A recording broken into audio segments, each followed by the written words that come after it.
I stood in the arrival terminal at Marine Corps Base Camp Pendleton, scanning the crowd for Jessica's face. 2 tours in Afghanistan, 14 months total, and I'd survived firefights, IED threats, and the weight of command decisions that kept me awake at night. I'd held myself together by picturing this moment, coming home to my wife, rebuilding the life we'd planned before I deployed. The Marine Corps had shaped me, but Jessica was supposed to be my anchor to everything I'd fought to protect. Then I saw her, not alone. Her hand was intertwined with someone else's.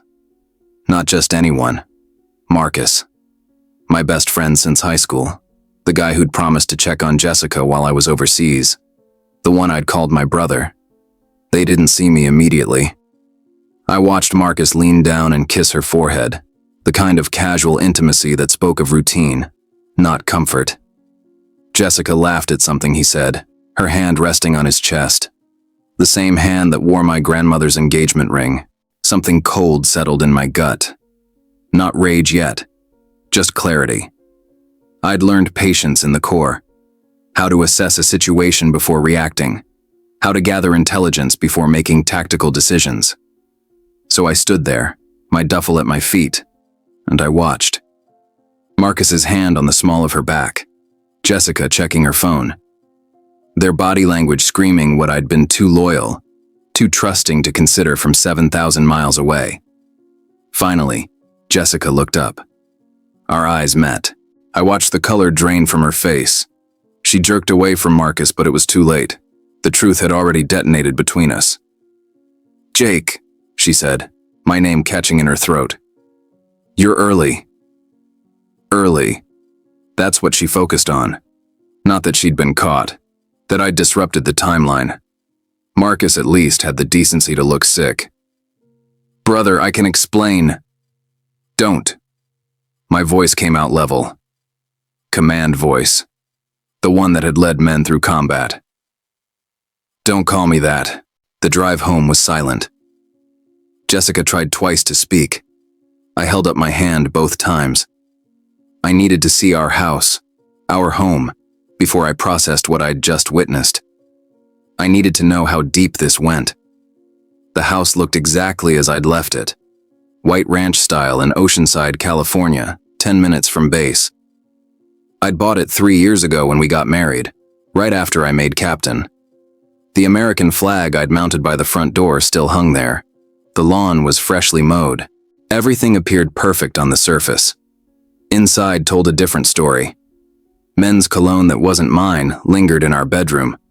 A coffee mug, the one Jessica had given me for my birthday, inscribed "Best Husband," sat on the nightstand, with someone else's coffee ring. I opened the closet. Marcus's shirts hung beside my uniforms. "How long?" I asked. Jessica stood in the doorway, arms wrapped around herself. 6 months. 6 months. Half my deployment. While I'd been leading my Marines through Helmand Province, writing her letters by flashlight in a combat outpost, she'd been building a life with Marcus. In our home. In our bed. "I'm sorry," she whispered. "You were gone so long, and Marcus was here, and I was lonely. I was at war." The words came out harder than I intended. I was at war, and you were lonely. She flinched. "You don't understand what it's like. The waiting, the not knowing if you'd come back." Marcus understood. He was present. Present. The word stung more than any insurgent's bullet could have. I walked past her to the guest room, grabbed my duffel, started mechanically packing the things I'd need. "Where are you going?" Panic crept into her voice now. "Base housing. I'll file for divorce tomorrow." "Jake, wait. We can work through this. Counseling. I made a mistake." I turned to face her fully. "You didn't make a mistake. You made a choice. Every single day for 6 months, you chose him over us. Over me. Over everything I thought we were building. Please." Tears streamed down her face now. "Don't throw away 4 years of marriage." I didn't throw it away. I picked up my duffel. You did. When you let him into our home. Into our bed. When you let him wear the mug you gave me. I walked out of that house without looking back. Got in my truck, the Ford F-150 I'd bought before deployment, and drove. Not to base housing, not yet. I needed to think, to process, to understand how the life I'd fought to protect had disintegrated while I was protecting it. I ended up at the beach, Imperial Beach, just before sunset. I sat in my truck, watching the Pacific Ocean, and felt something crack open inside my chest. Not just grief, recognition. I'd survived combat, held dying Marines in my arms, made impossible decisions under fire. But nothing had prepared me for this, the betrayal by the two people I'd trusted most. My phone buzzed, messages flooding in. Jessica, Marcus. I silenced them all, except one. From Lieutenant Colonel Barnes, my commanding officer. "Welcome home, Captain. Report for debriefing Monday. Glad you're back safe." Safe? I almost laughed. I'd crossed back into the United States physically intact. But the man who deployed 14 months ago? He was gone. Killed not by enemy action, but by the people he'd trusted to guard his six while he was overseas. I watched the sun sink into the Pacific, turning the water copper and gold. Somewhere out there, my Marines were still fighting, still believing in something, still trusting in brotherhood and loyalty and the bonds that supposedly held strong under pressure. I'd have to report for duty Monday, wear the uniform, lead my men. But right now, sitting in my truck with everything I owned in a duffel bag, I wondered if any of it had ever been real. I checked into the bachelor officer quarters at Camp Pendleton. The efficiency unit was sterile. Basic furniture, beige walls, no personality. Perfect. I didn't want personality right now. I wanted space to think. Sunday morning, I contacted a lawyer. Not through base legal. This was personal, and I wanted someone who wouldn't pull punches. Lieutenant Colonel Barnes had once mentioned a civilian attorney, Sarah Chen, who specialized in military divorces. Former JAG officer, understood the unique pressures service members faced. I met her Monday morning before my duty day started. "Captain Morrison." She shook my hand firmly, gesturing to a chair in her downtown San Diego office. "Tell me what happened." I laid it out. Facts only. Deployment timeline, coming home early. What I'd witnessed. What I'd found in the house. Sarah took notes, her expression neutral. "You said 6 months. Did she provide any documentation of the affair?" She admitted it verbally. "I haven't looked at phone records or financial statements yet. We need to." Sarah slid a legal pad across the desk. "I need you to document everything you remember. Dates, times, conversations. The more detail, the better. California is a no-fault divorce state, but evidence of infidelity can impact spousal support and asset division, especially given your military service. I don't care about the money." The words came out harder than I intended. "You should." Sarah's voice was firm, but not unkind. "You earned that money. Some of it in combat zones where she was collecting family separation allowance while sleeping with your best friend. Document everything. This isn't about revenge. It's about protecting what you've built through your service." She was right. I spent the next 2 hours writing down everything I could remember. Dates I'd sent money home, letters I'd written, phone calls where Jessica had seemed distant. Times Marcus had texted me about checking on my wife. The pattern emerged on paper, clearer than it had been in my head. Tuesday afternoon, I received an email from Jessica. Subject line, "Please read this." I almost deleted it, but something told me to document everything, just like Sarah had said. "Jake, I know you don't want to hear from me, but I need you to understand. The last year was so hard. Every knock at the door, I thought it might be casualty notification. Every news report about Afghanistan made me sick. Marcus was there when I fell apart. He held me when I cried. He took me to the ER when I had a panic attack. He filled the space you left empty. I never meant for this to happen.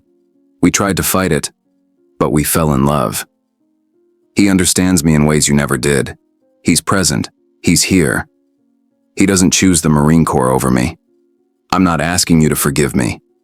I'm asking you to understand, and I hope, eventually, we can split our assets fairly and move on. We both deserve to be happy. Jessica, I read it twice. Then I forwarded it to Sarah Chen with a 2-word message. Document this. That evening, I met with Sergeant First Class Tommy Reeves at a bar near Oceanside. Tommy had served under my command in Afghanistan. Solid Marine, married with 2 kids. He'd separated from the Corps 6 months before my deployment ended, taking a job in private security. Captain. He stood when I walked in, old habits dying hard. It's Jake now, Tommy. I'm off duty. We grabbed beers and found a booth in the back. I told him everything. Tommy listened without interrupting, the way good Marines do. When I finished, he was quiet for a long moment. Then, you know what the worst part is? You were probably writing her letters while Marcus was in your bed. The accuracy of that hit like a gut punch. I wrote her every week, I said. Told her about my Marines, about the missions. Tried to keep her connected to what I was doing, why it mattered. And she was building a life with your best friend. Tommy shook his head. I've seen this before, sir. Not everyone can handle the deployment cycle.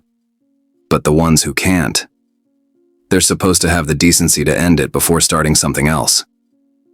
She said I chose the Marine Corps over her. Did you? I served. I led my Marines. I did my job. Exactly. Tommy leaned forward. You didn't choose the Corps over her. You fulfilled your commitment. There's a difference. And she knew what she was signing up for when she married you. We drank in silence for a while. Then Tommy said, What are you going to do? Right now, focus on the divorce. Get it done clean. After that, I don't know. You thinking about staying in? I've got 10 years in. Could do another 10, retire at 20. Or, I hadn't let myself think about the or yet. Or I separate. Do something different. Like what? That's the problem. The Marine Corps is all I know. It's who I've been since I was 22. Tommy nodded slowly. I felt the same way when I got out. Thought I'd be lost. But here's what I learned. The skills translate. Leadership. Strategic thinking. Staying calm under pressure. The question isn't whether you can do something else.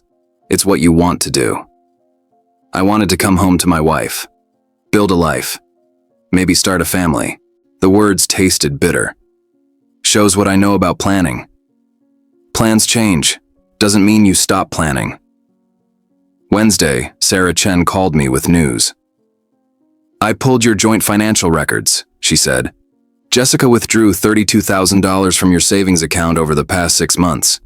Small withdrawals, nothing that would trigger alerts. But it adds up. My savings account.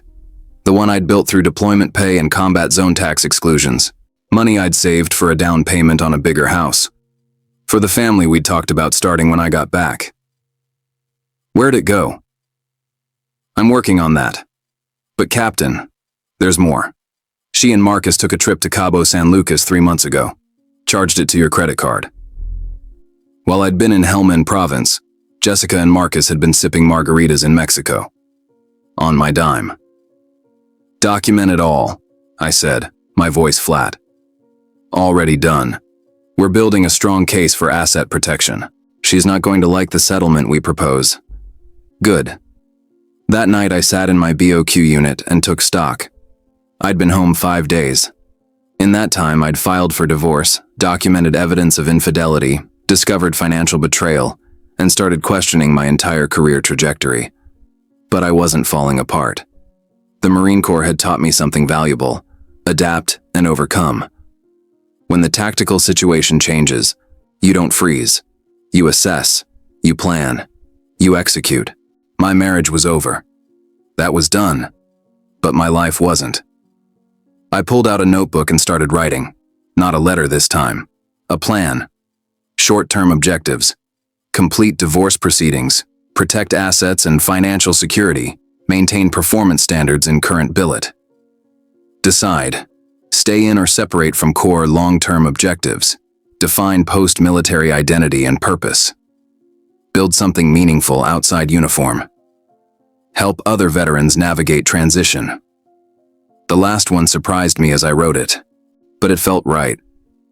Tommy had talked about how the skills translated. Maybe that's what came next, helping other service members figure out life after the Corps, after betrayal, after everything they'd built fell apart. I looked at my plan. It wasn't much, but it was a start. And unlike my marriage, it was something I could control. The divorce moved faster than I expected. Jessica didn't contest it, probably because Sarah Chen's evidence package made clear that fighting would cost her more than conceding. By week 3, we'd reached a settlement. I kept the house, my truck, and my retirement accounts. She got her car and half the remaining cash. No alimony, given the documented infidelity and financial deception. Marcus tried to call me once. I didn't answer. A week later, I heard through the grapevine he'd moved to Arizona. Good.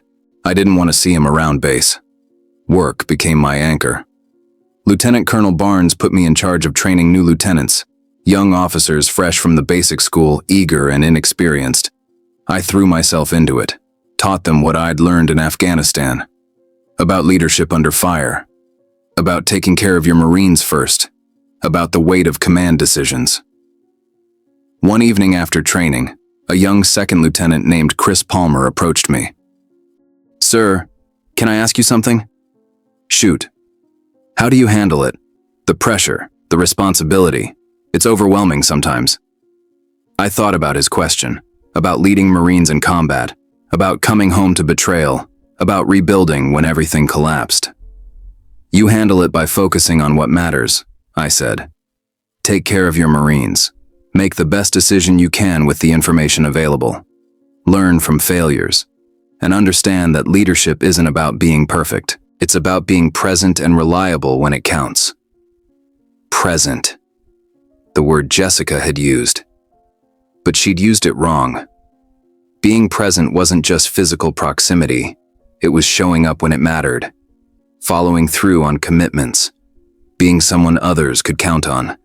That conversation with Palmer sparked something. I started thinking seriously about transition, about what came next after the Marine Corps. I reached out to Tommy Reeves again. "You said the skills translate," I told him over coffee at a cafe in Carlsbad. "I'm starting to believe you, but I need to figure out what direction makes sense. What do you care about?"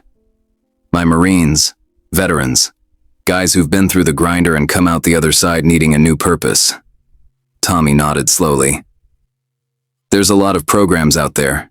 Veteran employment services, mental health support, transition assistance. I know. I've sat through the standard briefings. They're inadequate. So, build something better." The idea crystallized over the next month. Not a job, a mission. I started researching veteran transition services in San Diego. The gaps were obvious. Plenty of programs helped with resume writing and job placement. Few addressed the deeper challenge, redefining identity and purpose after military service. I spent my off-duty time meeting with other transitioning veterans, listened to their stories. Most shared similar threads, feeling lost without the structure and purpose the military provided, struggling to translate military experience into civilian terms, dealing with relationship strain, feeling disconnected from civilians who didn't understand their experiences. One Saturday morning, I visited the Veterans Village of San Diego, a supportive housing community for homeless veterans. I'd gone to volunteer. Ended up staying for 5 hours, talking with guys who'd served in Vietnam, Desert Storm, Iraq, Afghanistan. Different wars, same challenges. The Corps was family, one former Marine told me. He'd served in Fallujah. When I got out, I lost that. No one understood. My wife left. I started drinking. Next thing I know, I'm sleeping in my car. I heard variations of that story all morning. Good men, strong service records. But the transition had broken them. What helped? I asked. This place. Structure, purpose, people who get it. He gestured around the facility. And time. Learning that who I was in the Marines doesn't have to be all I am now. It's part of me, but it's not everything. Driving back to base, I made a decision. I'd put in my separation papers. 20 months and I'd complete my service obligation from commissioning. Then I'd build something real, a transition program for combat veterans that addressed the whole person, not just employment. I started with small steps. Created a Saturday morning group for transitioning veterans at base. Called it 0600. Early start, like military routine, but focused on civilian planning. We met at the gym on base.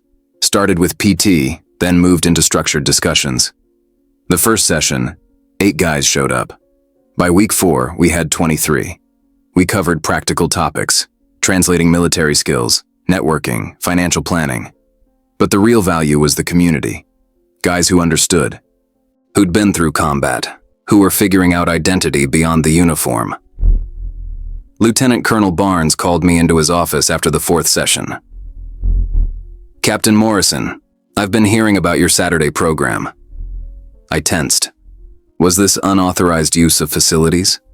Barnes smiled. "It's good work, the kind of leadership we need more of. I'm approving your use of the gym and conference room, and I'm recommending you for early promotion to major." "Sir, I'm planning to separate." "I know. But good work deserves recognition, regardless of your future plans. Besides, the promotion will boost your retirement calculation if you decide to come back someday." The promotion came through in week 6. Major Jake Morrison. It felt strange, earning this recognition while planning my exit. But it also felt right. Proof that I was still capable, still valuable, still leading. That weekend, I moved back into my house. Our house. Now just my house. I'd been avoiding it, living in the BOQ, treating the house like a combat zone I wasn't ready to re-enter. But it was mine. Paid for with my money, my service, my sacrifices. Jessica and Marcus had tainted it, but they didn't own it. I spent Saturday painting the bedroom. Gray walls replacing the blue Jessica had chosen. Rearranged the furniture. Threw out the bedding, bought new sheets. Made it mine again. Sunday, I sat on the back patio with coffee and watched the sunrise. The house felt different now. Not empty, not haunted, just potential. Space to rebuild. Room to create something new. My phone buzzed. Text from Tommy. Job offer. Private security firm needs someone to run their veteran hiring program. Based in San Diego. Interested? I read the message twice. It wasn't exactly what I'd envisioned, but it was aligned. It was a step toward the bigger mission. I texted back. Send details. 3 weeks later, I interviewed with Sentinel Solutions, a private security contractor. They'd just landed a major government contract and needed to rapidly expand. They wanted to hire primarily veterans, but lacked a structured program. "We need someone who understands military culture," the CEO told me. "Someone who can recruit quality candidates, develop them, and build a veteran-friendly workplace. You'd have autonomy to design the program from scratch. What's the timeline?" "Yesterday." He smiled. "But realistically, you'd start whenever you separate from active duty. We'd bring you on as Director of Veteran Services. Competitive salary, benefits, and equity. Plus budget to build your team." It wasn't the non-profit I'd imagined eventually starting. But it was real, immediate, impact-oriented. "I'm in," I said. The pieces were coming together. New job lined up. House reclaimed. Divorce finalized. 0600 program growing. I was building something beyond the betrayal. Beyond the uniform. Something that mattered. One evening, running on the beach at Imperial Beach, I realized I felt different. Not happy exactly, not healed, but forward-focused. The grief and rage from those first days had transformed into determination. Jessica and Marcus had taken something from me, my marriage, my trust, my vision of the future. But they hadn't taken my purpose. They hadn't broken me. The Marine Corps had taught me to adapt, to overcome, to lead through adversity. Now I was applying those lessons to the most important mission yet, building a life that mattered, regardless of who tried to tear it down. I separated from active duty on a Tuesday morning in late spring. Lieutenant Colonel Barnes pinned on my major's oak leaves one final time during the ceremony. My Marines from 0600 attended. Tommy Reeves was there. Even Sarah Chen came. "You did good work here, Major," Barnes said quietly after the formal proceedings. "If you ever want to come back, there's a place for you." "Thank you, sir, but I'm needed elsewhere." I started at Sentinel Solutions the following Monday. They'd given me an office at their headquarters in Sorrento Valley, plus a budget and mandate to build the veteran hiring program from scratch. The first month was intense. I developed recruiting partnerships with transition assistance programs at Camp Pendleton, Naval Base San Diego, and MCRD. Created a skills translation framework that mapped military specialties to civilian security roles. Built an interview process that valued military experience appropriately. But the most important element was culture. I insisted that Sentinel invest in veteran integration, mentorship programs, family support services, continued education benefits. I'd seen too many veterans fail not from lack of skills, but from lack of support structure. By month 3, we'd hired 32 veterans. By month 6, over 100. Quality candidates, low turnover, high performance metrics. The CEO, Richard Walsh, called me into his office in July. "Jake, what you've built here is remarkable. Our veteran employees have the highest retention and performance scores across the company. Client feedback has been exceptional. These are good people, sir. They just needed opportunity and structure." "Well, you've provided both. Which is why I'm promoting you to Vice President of Veteran Services and expanding your mandate. I want you to scale this nationally. Open veteran hiring programs at all our regional offices. National scale. That was bigger than I'd anticipated, but it was aligned with the mission, helping more veterans transition successfully." "I'll need a team," I said. "You'll have it. Build what you need." I hired Tommy Reeves as my deputy. Brought on 3 other veterans to lead regional programs. We traveled constantly, setting up programs in Dallas, Atlanta, Denver, Northern Virginia, meeting with veterans, hearing their stories, connecting them with opportunities. The work was exhausting, but meaningful. Every veteran we placed felt like a small victory. Every success story reminded me why this mattered. One afternoon in September, I received an email from an unexpected source. Second Lieutenant Chris Palmer, the young officer I'd mentored at Camp Pendleton. "Sir, I'm writing to thank you. Your leadership course changed my career trajectory. More importantly, it changed how I think about service and responsibility. I'm still on active duty, but I've been running a similar program for junior officers at Camp Lejeune, teaching them what you taught me about leadership under pressure, about taking care of people first, about focusing on what matters. I know you've transitioned to civilian life, but your impact continues through those you mentored. I wanted you to know that. Respectfully, Chris Palmer, 1st LT USMC." I read that email 3 times. Leadership impact, the ripple effect of investing in others. It reminded me that influence extended beyond direct action. What you built in people outlasted your presence. That same week, I ran into Marcus's cousin at a grocery store in Oceanside. We'd never been close, but he recognized me. "Jake, hey man, I heard about everything. I'm sorry." I nodded, wasn't sure what to say. "Marcus moved to Phoenix," he continued. "Things didn't work out with Jessica. They split up about 3 months ago." I felt nothing. No satisfaction, no vindication, just indifference.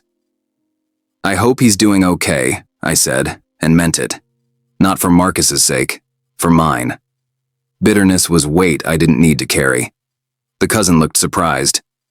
"You're more gracious than I'd be. I'm just focused on moving forward." Which was true. Jessica and Marcus had become background noise. Their choices, their consequences, their problems. I was building something that mattered. In October, Sentinel won a major contract with the Department of Homeland Security. Richard Walsh wanted our veteran employees leading the implementation. "This is because of what you built," he told me. DHS specifically cited our veteran integration program as a differentiator. They trust our people because they trust your process. The contract brought growth, more hiring, more opportunities, more veterans finding purpose after service. I also expanded 0600 beyond Camp Pendleton, started programs at bases nationwide, coordinated through Sentinel's offices. Saturday mornings, veterans gathered at gyms and conference rooms from San Diego to Virginia Beach. PT followed by structured discussions about transition, community building, purpose development. One Saturday in November, a former Army Ranger named David Martinez approached me after the San Diego session. "Major Morrison, it's Jake now. Jake, I just wanted to say thank you. 6 months ago, I was sleeping in my truck, couldn't hold a job, drinking too much. Felt like I had no purpose after leaving regiment. This program, it gave me structure, community, hope. I start at Sentinel next week. First real opportunity I've had in 2 years. Stories like David's made everything worth it. The long hours, the travel, the emotional weight of hearing trauma stories. Because we were making tangible impact. In December, I bought a bigger house. Not for status, for function. 4 bedrooms, large backyard, pool. Space to host 0600 gatherings. To bring my team together. To build community. I kept the old house too. Turned it into a transitional living space for veterans. 3 bedrooms. I partnered with the Veterans Village of San Diego. They handled administration. I covered costs and maintenance. Veterans could live there temporarily while getting back on their feet. Rent-free for 6 months, subsidized after that. Tommy helped me set it up. "You didn't have to do this," he said as we assembled furniture. "Yes, I did. Someone helped me when everything fell apart. I'm paying it forward." Christmas morning, I volunteered at the Veterans Village, served breakfast, talked with residents. One older Vietnam veteran, probably 70, pulled me aside. "I heard you were a Marine." "Officer." "Yes, sir. 10 years active duty. And now you're here, serving breakfast to broken down guys like me." "You're not broken down, sir. You served your country. You're dealing with challenges. There's a difference." He studied me for a long moment. "You know what real leadership is? It's showing up when it's not required, when there's no rank to leverage, when you do it because it matters." He extended his hand. "Thank you for your service, both kinds."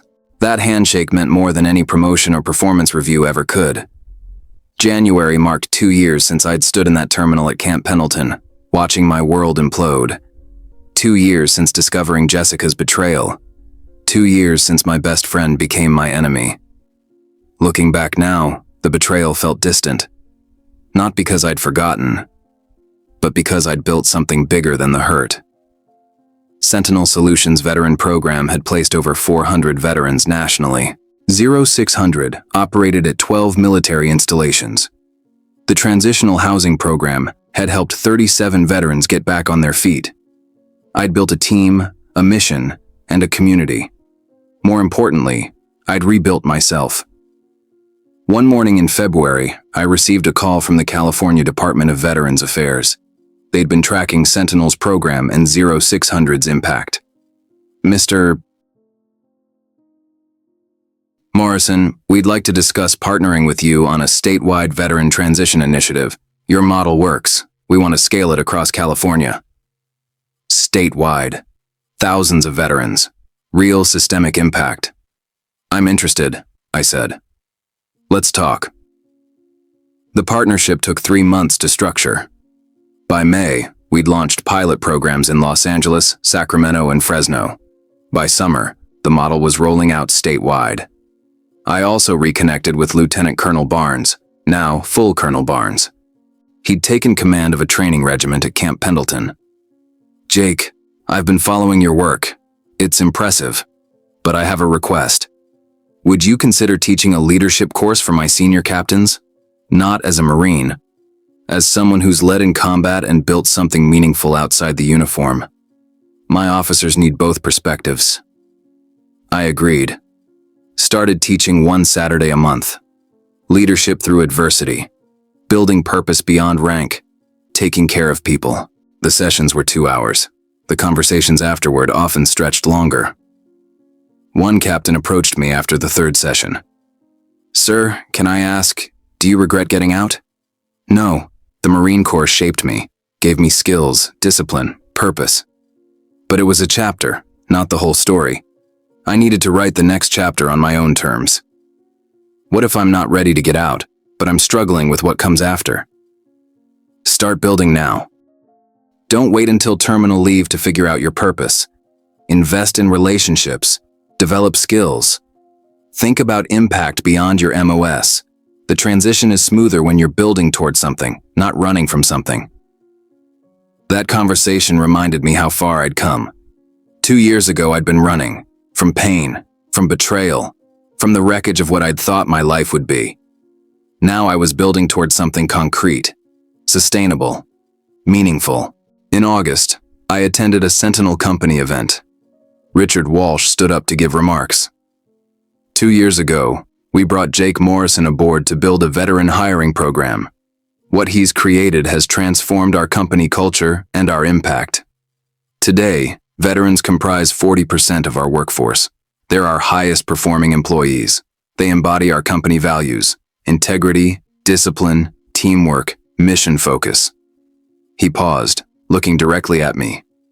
But Jake's impact extends beyond Sentinel. Through 0600 and his transitional housing program, he's helped hundreds of veterans rebuild their lives.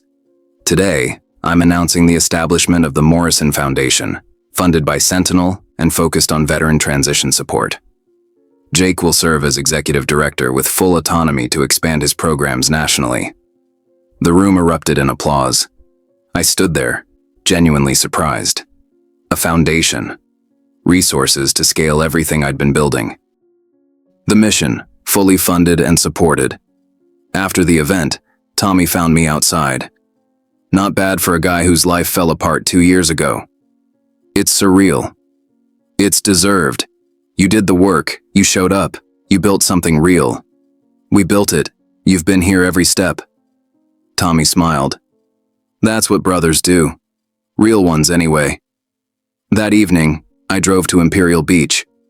The same spot where I'd sat 2 years earlier, world shattered, future uncertain. I parked my truck and watched the sunset. My phone buzzed. Text from an unknown number. "Jake, this is Jessica. I heard about the foundation. Congratulations. You deserved better than how I treated you. I'm sorry. I hope you found happiness." I read the message twice. Felt nothing. No anger, no bitterness, no satisfaction. Just acknowledgement of something that happened long ago to a version of me that no longer existed. I didn't respond. There was nothing to say. Instead, I pulled up the photo gallery on my phone. Pictures of 0600 sessions. Veterans at graduation ceremonies. David Martinez and his family. The Morrison Foundation announcement. My team. The transitional house. This was the story now. Not betrayal. Not loss. But rebuilding. Impact. Purpose. I thought about the Marines I'd led in Afghanistan. About Lieutenant Palmer teaching the next generation. About David Martinez starting his career. About the hundreds of veterans finding purpose through programs I'd helped build.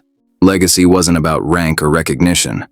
It was about what you built that outlasted you. How you showed up when it mattered. The lives you touched. The ripples you created. Jessica and Marcus had taken something from me 2 years ago, but they'd also, unintentionally, given me something. The freedom to rebuild on my own terms. To define success not by someone else's standards, but by my own values. I'd learned what mattered: integrity, purpose, community, impact. Not perfection, not invulnerability, but showing up consistently, even when it was hard. Especially when it was hard. The sun sank into the Pacific, painting the sky copper and gold. Same ocean, same beach, different man. I started my truck and headed home. Not to the old house that held memories of betrayal, to the new house, the one I'd built. Where tomorrow I'd host a 0600 gathering, where veterans would connect, plan, rebuild. Where I'd continue doing what I'd learned mattered most. Showing up, leading, serving, building something meaningful. The uniform was gone. The marriage was gone. The best friend was gone. But the mission continued. And that was more than enough. If this story resonated with you, hit that like button. What was Jake's most powerful moment? The terminal betrayal, the strategic rebuilding, or the foundation announcement? Drop your thoughts in the comments. Subscribe and turn on notifications for more stories about men who rebuilt after betrayal and discovered their true purpose. You won't want to miss what's coming next.